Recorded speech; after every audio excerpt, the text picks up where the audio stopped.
Yes, Massive, c'est Spectre qui est FBB pour Parole Inutile. On parle pour ne rien dire. Et en disant rien, on a tout dit. N'oubliez pas de vous abonner à la chaîne et de lâcher un petit commentaire. Ça fait toujours plaisir. Aujourd'hui, on va parler de la cancel culture aux Antilles. La musique urbaine, donc dancehall, rap, reggae, etc., souvent ça va avec polémique. Mais de plus en plus de nos jours, on entend ce mot cancel.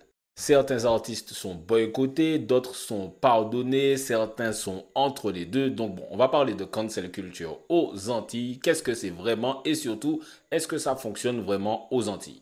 Donc déjà, pour ceux qui vivaient sous une roche peut-être depuis la dernière décennie, la cancel culture, c'est quoi? Je pense que ça a vraiment commencé avec le mouvement MeToo, avec tout ce qui est la chute totalement méritée d'Harvey Weinstein, de Bill Cosby et compagnie. Je pense que c'est vraiment venu de là. En gros, on va dire que c'est une... on dit cancel pour une figure qui est plus ou moins, en tout cas plus que moins, publique, qui, au vu d'accusations diverses et variées, se retrouve cancel, donc normalement banni de l'industrie, banni par le grand public, carrière terminée, etc. etc. Parfois, ça va même plus loin, mais on va en revenir. En gros, c'est ça, la cancel culture, c'est en mode on décide que tu es finito, on te chasse du game, quoi, pour mauvaise conduite. Comme je vous l'ai dit, il me semble que ça a vraiment commencé avec tout ce qui est Harvey Weinstein et Bill Cosby. Donc on est plus dans le milieu cinématographique, très très très mainstream, parce que les gens souvent oublient que le milieu du cinéma est beaucoup plus mainstream souvent que le milieu de la musique. Les artistes et les producteurs, etc., sont vraiment globaux, mondiaux, internationaux. Frère Leonardo DiCaprio, n'importe où c'est Leonardo DiCaprio. Tom Cruise, pareil, tandis que tu as des chanteurs qui sont connus en Amérique et par ailleurs, tu as des chanteurs qui sont connus en France et par ailleurs. C'est pas vraiment. Le cinéma, c'est partout. Quand tu es Spielberg, tu es Spielberg. Donc en gros, Weinstein, c'était une sorte de boss partout. Le mec était richissime, c'était autre chose. C'était pas ton rappeur à deux balles.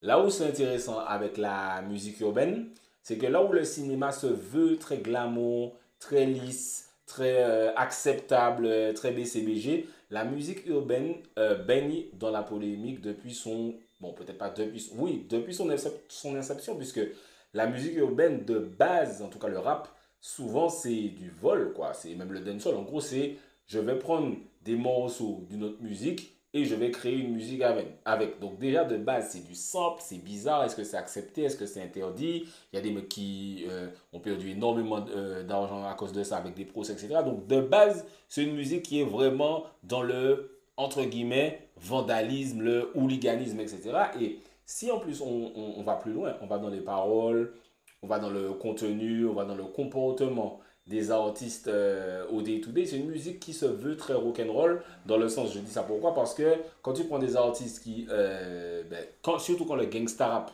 est arrivé, on va pas refaire l'histoire du rap, mais quand le gangsta rap est arrivé avec tout ce qui est fuck the police, avec tout ce qui est get money fuck bitches, avec toutes les luttes contre la misogynie qui ont vu le jour, et d'ailleurs, je reviens, ces luttes contre la misogynie dans la musique urbaine ne datent pas ni des années 2020, ni des années 2010, ni des années 2000. Dès les années 90, il y avait déjà la lutte contre tout ce qui est Snoop Dogg, tout ce qui est, bref, j'en passais des meilleurs. Donc en fait, j'aime pas non plus cette glamourisation qu'on fait des années 90 du rap et du dancehall et de etc. C'était déjà très misogyne, c'était déjà beaucoup de femmes objets, c'était beaucoup de beach party, beach par là, c'était déjà beaucoup de gens string, etc. Je vous rappelle pas la scène de Gin and Juice de Snoop Dogg et Dr. Dre où le mec retire le soutien de la meuf sans son accord. Imagine ça arrive. Là maintenant, je vous laisse imaginer les polémiques. Mais je dis ça pourquoi? Parce que c'est encore plus touchy le côté cancel culture quand tu es dans une musique dont la culture justement est le choc, la polémique qui ira le plus loin, qui va dire le truc qui va le plus agripper ton attention, qui va le plus défrayer la chronique, c'est encore plus touchy. Et c'est encore plus... il y a encore plus de possibilités de se faire cancel. Mais là, on ne parle pas seulement, on ne parle pas vraiment même peut-être pas du tout, de cancel par rapport à, comme ça a pu arriver à Chabaranx, à Buju qui a eu des petits trucs, machin. pour, par exemple, des paroles homophobes dans ses lyrics. On va pas vraiment parler de lyrics. Là, on parle vraiment de ton comportement hors du cadre musical. Et c'est là que naît tout le débat. Faut-il séparer l'homme de l'artiste, etc., etc. C'est de là que ça naît vraiment, parce qu'en gros, c'est plus comme quand le FA, la section d'assaut, etc., avait eu des lyrics homophobes. C'est plus comme quand on dit à Booba, oui, mais vous traitez les meufs de pute dans vos lyrics, etc. C'est plus vraiment le même sujet. Là, c'est vraiment ce que tu fais dans ta vie privée qui est mis sur le devant de la scène, qui est mis sur le tapis, et on te dit, bon, est-ce qu'on peut vraiment écouter ce genre d'artiste qui fait ce genre de choses? Aux Antilles, c'est arrivé plus ou moins récemment. J'ai pas l'impression qu'avant les années 2020, je voyais de gens cancel aux Antilles. Je pense que c'est vraiment ces 5 dernières années, quand il y a eu le Covid, que voilà, tout le monde était vraiment chez soi, sur Internet, etc., qu'il y a eu une vague de dénonciation de gens qui prennent la parole pour révéler certaines choses. Je pense qu'on peut vraiment noter 2020 comme un petit peu le début de tout ça. Et récemment, il y a eu pas mal de cancellation, de tentatives de cancellation, et ça m'a amené à une réflexion que j'ai envie d'avoir avec vous. Est-ce que la cancel culture fonctionne aux Antilles? Et donc du coup, je vais déjà poser le pour et le contre de ce qui est la cancel culture, et après, je vais regarder si aux Antilles, il n'y a pas certaines limites dans son efficacité. Alors déjà, le côté positif de la cancel culture, c'est que ben, c'est très simple, hein. Déjà, que tu sois connu ou pas connu, si tu es coupable d'une dinguerie, ou même pas d'une dinguerie, si tu es coupable de quelque chose, tu dois être puni. Donc, bien sûr, on peut prendre des trucs en cause, en compte quand on te juge, mais il doit y avoir une punition. C'est-à-dire que, je te prends un truc tout con, si tu voles un paquet de chips, bien sûr, tu ne vas pas prendre 20 ans de prison, mais tu vas quand même, je sais pas, ta maman va te taper ou il va se passer quelque chose. On va pas juste te dire, bon, tu as volé le sachet de chips, pas d'iguine, tu vois. Donc, il y aura peut-être des éléments qui vont nuancer ta punition, genre, ben déjà, si tu as juste volé un paquet de chips, si tu mourrais vraiment de faim, etc., etc. Mais le fait reste que tu as volé le sachet de chips, donc on ne peut pas effacer que tu as volé le sachet de chips, par exemple dans le fait dont on parle là, juste parce que tu es connu. Tu vois, tu dois quand même avoir une punition. Et c'est là que je pense que la cancel culture est importante, parce que souvent la célébrité fait qu'il y a une sorte d'impunité où tu te dis, ben, je sais pas si vous avez remarqué ça, des fois, tu regardes des célébrités, même à l'ancienne, hein. Je regardais, oui, coupable. Mon exemple préféré, c'est T.I. qui a été, je crois, on l'a collé en train d'essayer d'acheter des armes aux mains d'un policier. Et il a même pas pris longtemps, tu vois. Bon, après, les gens disent qu'il a snitch, etc., etc. Mais tu vois, tu as souvent cet exemple de, comme tu es connu et que tu as un bon avocat, ben là, récemment, il y a eu Asap Rocky. On te dit que tu as tiré sur quelqu'un, tu as un fusil, tu dis que c'est un faux fusil. Bref, non coupable. Je me dis, mais frère, c'est une dinguerie. En gros, il y a vraiment une justice à deux vitesses. Bon, après, il y a la justice à deux vitesses pas seulement pour les gens connus, il y a les hommes politiques, il y a les gens très riches qu'on ne connaît pas non plus, etc. Mais voilà, il y a ce côté impunité. Donc la cancel culture essaie quand même d'effacer cette impunité juste parce que tu fais partie, entre guillemets, de l'élite. Et ça, je trouve que c'est cool. Autre truc cool, c'est que ça permet deux choses, de donner des exemples et de faire des exemples et de donner exemple. C'est-à-dire pourquoi je dis ça? Faire des exemples, c'est-à-dire montrer à des gens qui pourraient se croire au-dessus de la loi ou au-dessus des autres êtres humains que, ben frère, c'est pas parce que tu es connu que tu peux faire n'importe quoi. Oui, on va rien me faire, tu sais pas qui je suis, etc. Nanana.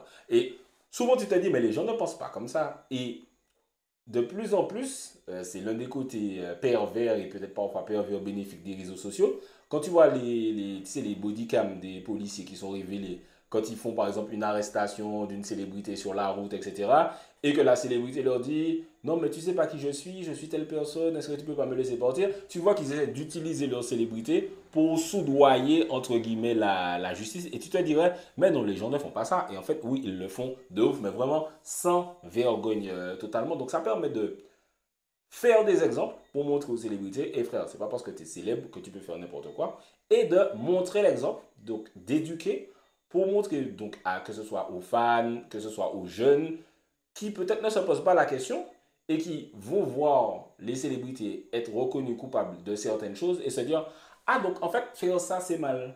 C'est parce que des fois, tu n'es pas conscient, tu n'es pas éduqué, tu n'es pas, comment disent les gens woke, tu n'es pas déconstruit. Donc, tu ne sais pas que ce que tu fais est mal.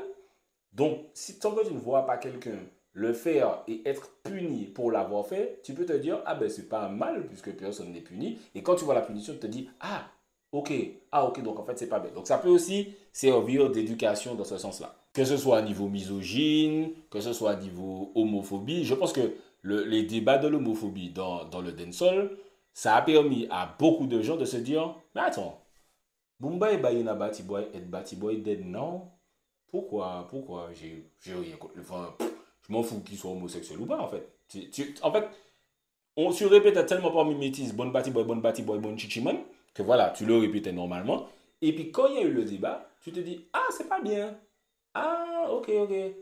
Ah, mais oui, mais en fait, pourquoi je m'en fous? Je m'en fous que tu sois gay. Tu vois, moi, je pense que ça a permis de créer ce débat et même des artistes qui chantent des lyrics comme ça, ben, il y a plein d'interviews de maintenant. Je ne vais pas les citer pour ne pas les ficher pour qu'après les fans disent ah, tu as trahi Ja, tu as vendu ton âme. Non, mais il y en a plein qui se disent maintenant, mais en fait, pourquoi je chantais ça, quoi? Dans le sens où, ben, en fait, ils sont même pas homophobes, ils ont rien contre les gays. C'est juste que c'était dans la culture de chanter ça. Donc, ben voilà, ils le chantaient. C'est comme les chanteurs qui disaient bitch, et qui après avoir eu des enfants se disaient ah, est-ce que bitch finalement? Peut-être pas bitch. Tu vois, c'est un petit peu la même chose. Tu vois, ça donne vraiment une voix à des gens qui n'avaient pas de voix à l'ancienne, la cancel culture, parce que plus il y a des cas, tu vois, c'est choquant. Au début, c'est un petit peu ah, est-ce qu'on révèle la vie privée des gens comme ça? Est-ce que, bon, je sais pas, c'est bizarre.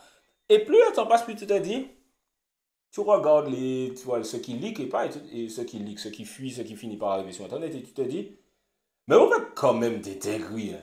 Toi, tu te dis, ah ouais, les gens connus, que ce soit acteurs, que ce soit chanteurs, que ce soit écrivain, que ce soit journaliste, que ce soit animateur télé, tu te dis, vous faisiez ça, vous alliez aussi loin dans l'usage de la célébrité comme sorte de levier de pression sur les gens. C'est vraiment fou, tu vois. Vous aviez atteint ce tel niveau d'impunité dans vos têtes. Parce qu'au début, tu te dis, mais non, c'est pas possible. Mais non, les gens ne font pas ça. Et au final, tu tombes face au truc et tu tombes face au truc et tu te dis, ouais, il y a des gars qui délirent vraiment, qui abusent. Donc, ça a quand même son utilité. Même si je vois pourquoi les gens voient des limites à la cancel culture que je vais citer juste après, on ne peut pas nier que dans certains cas, dans beaucoup de cas même, heureusement que c'est là, quoi.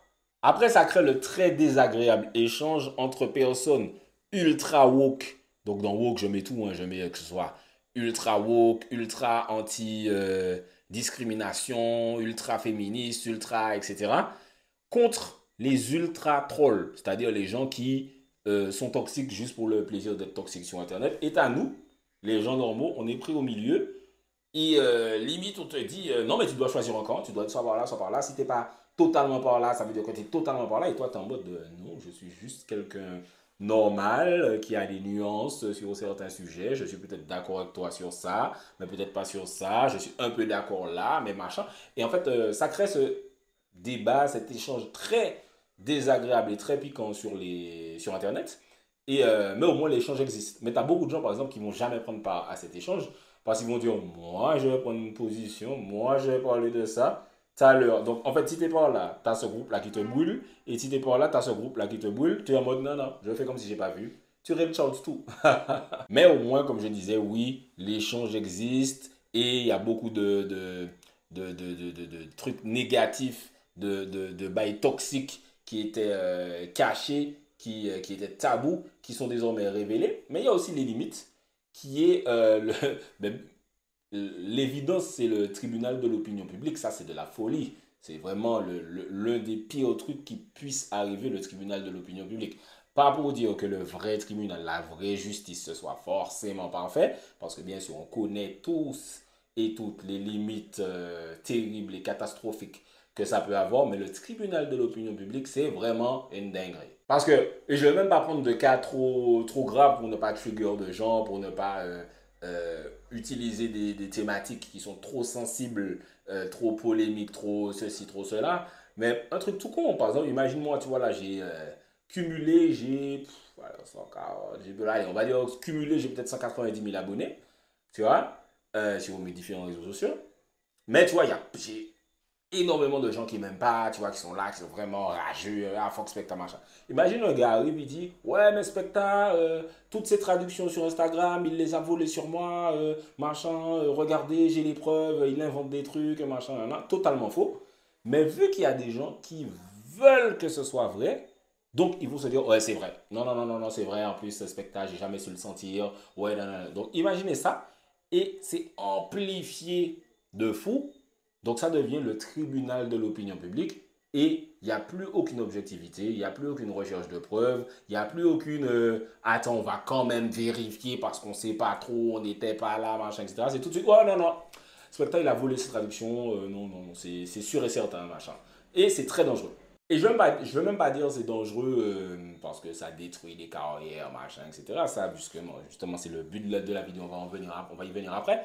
Mais rien que psychologiquement, quoi. Je me dis, pouf, il y a des gens qui ont vécu des trucs. Je me dis même pas, je sais que tu vois, il y a des artistes qui ont vécu des trucs où on les a accusés de bail. C'était faux, totalement faux, c'est complètement faux. Et pas des trucs criminels ou etc. Hein, juste des trucs où on t'accuse, je sais pas, d'avoir volé un truc ou d'avoir, je sais pas, volé ton nom ou je sais pas, tu sais, des trucs tout cons ou oui, toi, t'as fait telle chirurgie, ou tu vois, des trucs qui sont faux, mais qui sont tellement répétés, tellement répétés, tellement répétés, que ça devient vrai. Et toi, tu es là en tant qu'artiste, tu te dis, bon, putain, je peux pas répondre à toutes les polémiques non plus, même si je réponds, on va pas me croire, je vais répondre, je vais rendre ça encore plus big, etc. Donc tu te retrouves face au tribunal de l'opinion publique, donc je parle, et tu te dis, mais en fait, tu peux même pas gagner, et donc en gros, tu dois juste laisser un truc faux glisser sur toi. C'est très très dur à faire, et souvent, les gens lambda, on va les appeler les gens lambda, le public, ils se disent ouais mais bon, tu es un artiste, ça va avec le territoire, machin, etc. Et moi je suis souvent de cet avis-là aussi. Mais à certains trucs, c'est des dingueries. Tu vois, par exemple, imaginez la fouine.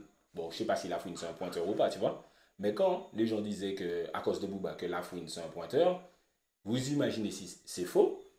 Le gars, pendant 10 ans, qu'a dû entendre Émile Onizi, sale pointeur, etc., etc. Et des gens qui ont pris ça très premier degré. C'est quand même assez dur à vivre, quoi. Parce que souvent, comme je dis, le seul truc qui est plus bête qu'une seule personne, c'est plusieurs personnes.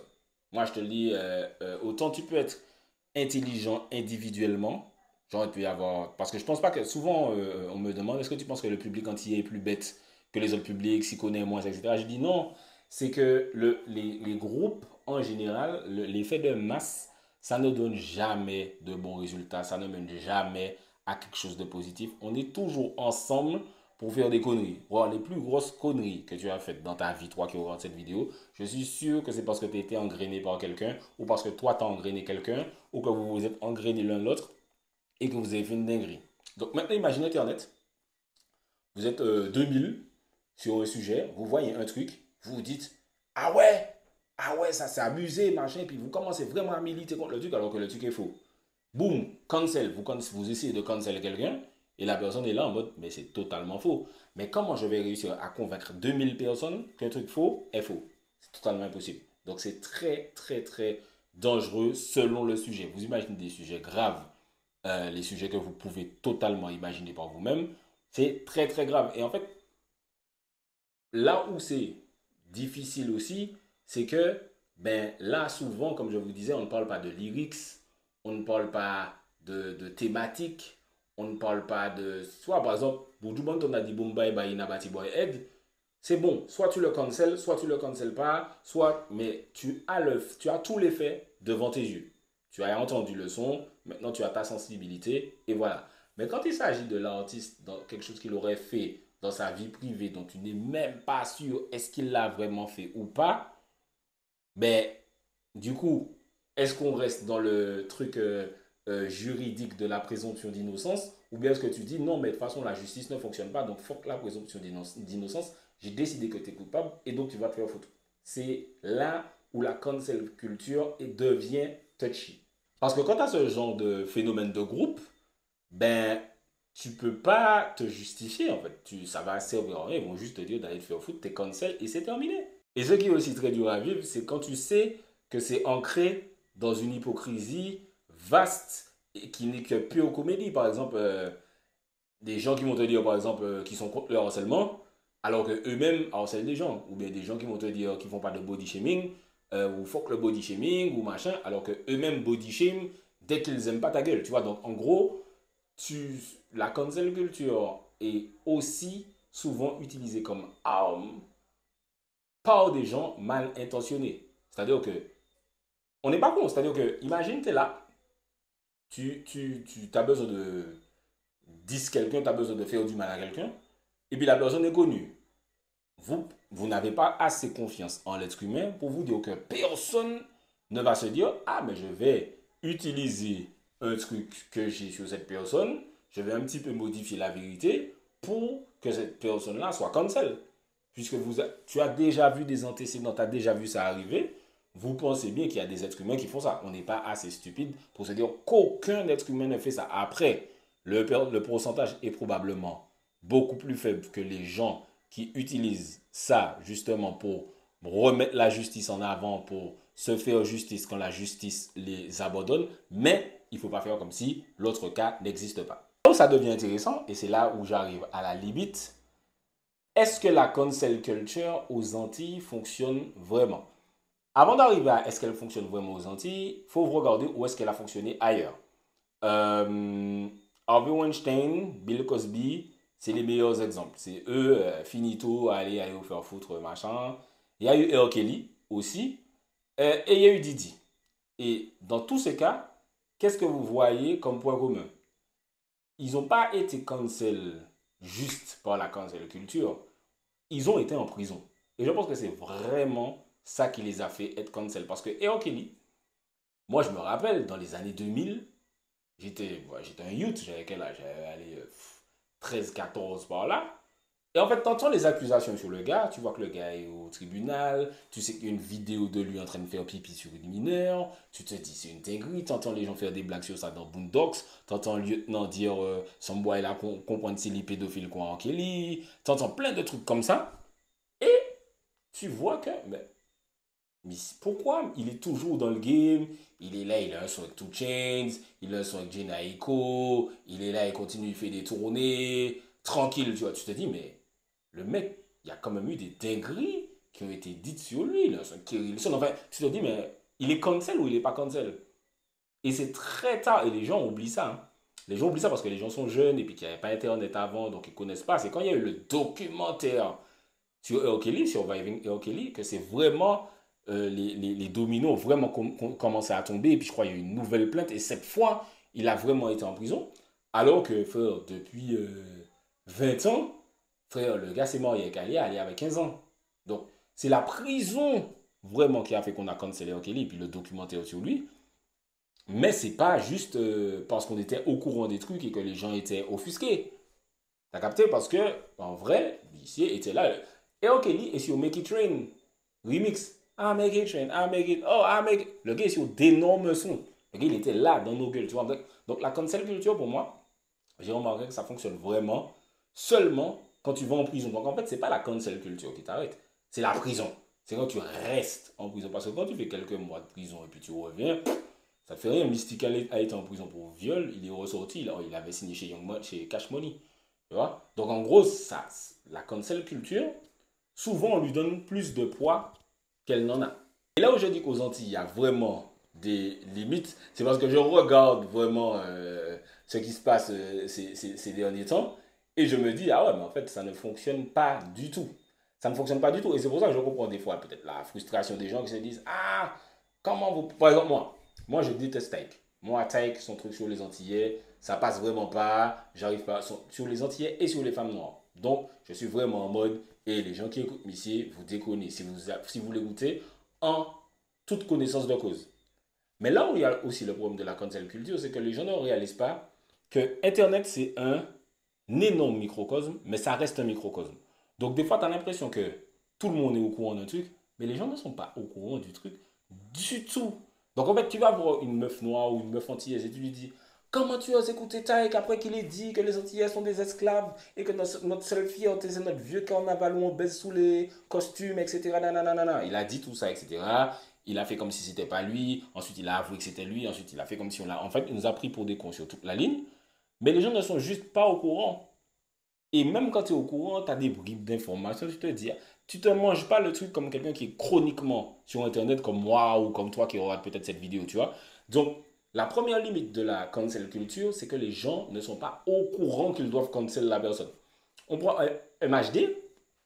MHD, frère, il est sorti de prison, tout le monde avait dit, ouais, cancel, da, da, da, da, da. Le gars, il a fait son gros hit avec Chacola, on n'a pas oublié, tu vois.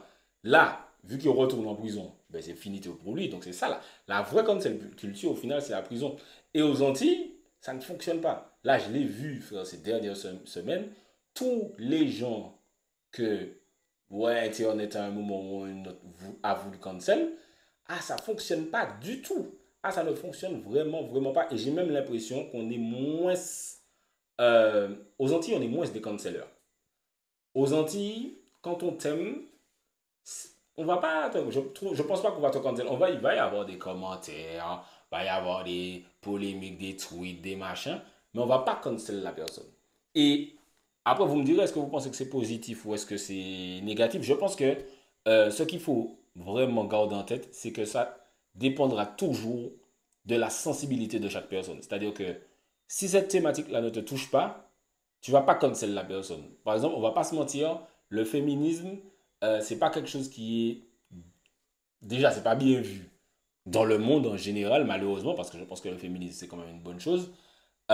Mais c'est pas quelque chose qui est bien vu, notamment par beaucoup d'hommes, tu vois. Et si, par exemple, quelqu'un doit être cancel pour une cause, entre guillemets, féministe, que ce soit misogynie, que ce soit culture du viol, que ce soit harcèlement sexuel, etc., si c'est un artiste qui a une grande partie de son audience qui est des hommes, comment tu vas le cancel? Les hommes ne sont... Ils sont pas touchés.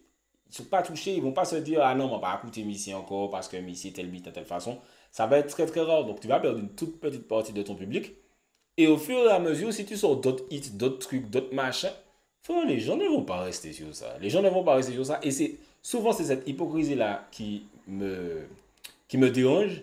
C'est il y a forcément un endroit où les démographies s'entrecroisent entre la personne qui va vraiment babiller sur Internet, qui va te crier cancel, cancel, et la personne qui va arriver sur son Spotify ou sur son YouTube gratuit, puisque les Antillais ne streament pas, et qui fait écouter le son de la personne. Donc en fait, tu as fait tous tes likes pour dire cancel, cancel, cancel, et ensuite tu es allé écouter la personne. Tu vois, je suis sûr qu'il y en a plein, ou bien des gens qui, comme vous aimez un artiste, ou un, je sais pas, un acteur, ou un whatever the fuck, vous allez rien dire. Quand il sera cancel, vous allez faire comme si vous avez pas vu. Et puis quand vous aimez pas un autre, maman, ah ouais, cancel, cancel. Alors qu'ils ont fait plus ou moins la même chose ou c'est plus ou moins le même sujet. Donc la limite de la cancel culture, c'est ça, c'est beaucoup d'hypocrisie. Et si tu vas pas en prison de façon vraiment très longue, je pense que les gens vont pas réussir à te cancel. Et puis il faut vraiment, tu vois, par exemple, Fabien Cartel, il est en prison pour meurtre. Mais comme c'est pas un crime qui malheureusement dans la culture urbaine est mal vu, ben il a pas. Vybz Kartel n'allait jamais être cancel. Le gars était plus populaire en prison que maintenant qu'il est sorti, limite. Puis il y a eu beaucoup de mensonges, c'est-à-dire que les gens qui disent qu'il a découpé les gens morceaux, qu'il a mangé les gens, il n'y a pas de corps. Aucun corps n'a été retrouvé dans le crime de Vybz Kartel. Je pense qu'il est coupable, moi personnellement, mais les gens ont beaucoup menti sur les crimes de Vybz Kartel. Et c'est encore une fois ça. C'est le mensonge, si tu te dis est-ce que ça c'est vrai, est-ce que cette partie-là c'est vrai, qui fait que la cancel culture, pour moi, c'est une bonne idée, mais qui a ses limites. Et il faut savoir, en tant qu'être humain cohérent, se dire, bon, j'avoue que ça a quand même des limites, quoi. Voilà, c'est un petit peu cet échange-là que j'avais envie d'avoir avec vous. Euh, Franchement, je pense que c'est pas quelque chose qui fonctionne aux Antilles, la cancel culture. Je pense que c'est pas, on n'est pas ce genre de communauté. Les gens ne sont pas assez connectés. Il n'y a pas assez de communication sur certains trucs. Donc là, récemment, il y a un artiste qui a été en prison et qui le mérite totalement. Mais bon, c'est même pas un cancel puisque sa carrière était déjà plus ou moins finito. Mais je pense que c'est un vrai débat à avoir, la cancel culture, son efficacité et sa pertinence dans certains cas, parce qu'il ne faut pas non plus qu'on parte dans un truc où on utilise la cancel culture pour un oui ou pour un non, surtout que, sachant que ça ne marche pas. Donc au final, c'est juste user de l'énergie pour rien. Mais bon, dites-moi ce que vous en pensez de ce côté cancel culture, la cancel culture, surtout aux Antilles. Est-ce que vous avez des cas particulièrement qui vous ont touché ou vous trouvez que c'était très pertinent ou que c'était très injuste? Dites-moi tout dans les commentaires. N'hésitez pas à vous abonner, lâcher un like, etc. Parce que ça donne toujours la force. C'est respectable, on va pas les on va pas aider en disant rien. On a tout dit. On dit rien, on a tout dit.